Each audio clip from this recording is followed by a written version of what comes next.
నమో బుద్ధాయ. జై భీమ్, జై భారత్, జై సంవిధాన్.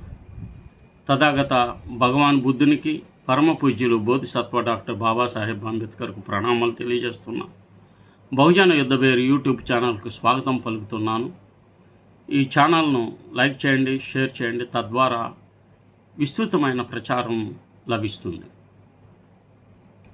ఈరోజు విద్యార్థుల మరణాలతో కుదేలైన విద్యా వ్యవస్థ చెలో ఢిల్లీ పిలుపు గత 48 గంటల్లో దేశవ్యాప్తంగా 5 విద్యార్థులు ప్రాణాలు కోల్పోవడం దేశాన్ని కుదిపివేసింది. అల్వార్, సికార్, డెహ్రాడూన్, కోయంబత్తూర్, అహ్మదాబాద్లో చోటు చేసుకున్న ఈ ఘటనలు మొత్తం సంఖ్యను 11కు చేర్చాయి. ఈ పరిస్థితిని జాతీయ అత్యవసర పరిస్థితిగా పేర్కొంటూ కాక్రోచ్ జనతా పార్టీ జూన్ 20న ఢిల్లీలో జంతర్ మంతర్ వద్ద భారీ ఆందోళనకు పిలుపిచ్చింది.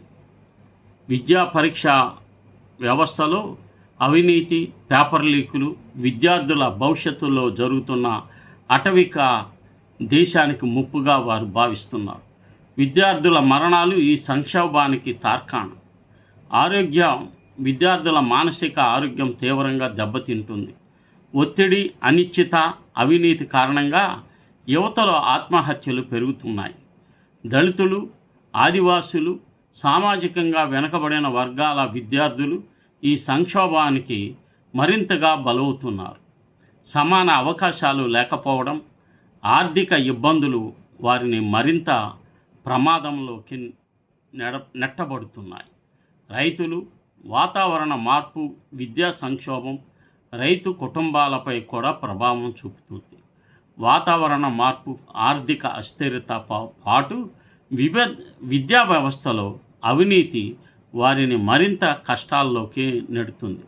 లెస్బియన్, గే, బైసెక్షువల్, ట్రాన్స్జెండర్ సమాజంలోని అన్ని వర్గాల వారు, ముఖ్యంగా LGBTQ యువత వివక్షతో పాటు విద్యా వ్యవస్థలోని అసమానతలతో బాధపడుతున్నారు.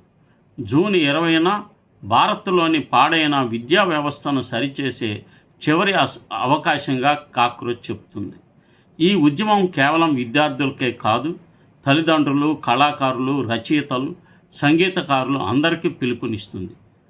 కాక్రోచ్ జనతా పార్టీ ప్రతి విద్యార్థి కుటుంబానికి 1 కోటి పరిహారం ఇవ్వాలని డిమాండ్ చేసింది. విద్యాశాఖ మంత్రి ధర్మేంద్ర ప్రధాన్ రాజీనామా చేయకపోతే జూన్ 20 నుంచి జంతర్ మంతర్ వద్ద నిరవధిక నిరాహార దీక్ష చేపడతామని సంస్థ తెలిపింది. ఈ విషయాలు విద్యాలోకానికి తెలియచేయమని విజ్ఞప్తి చేస్తున్నాం.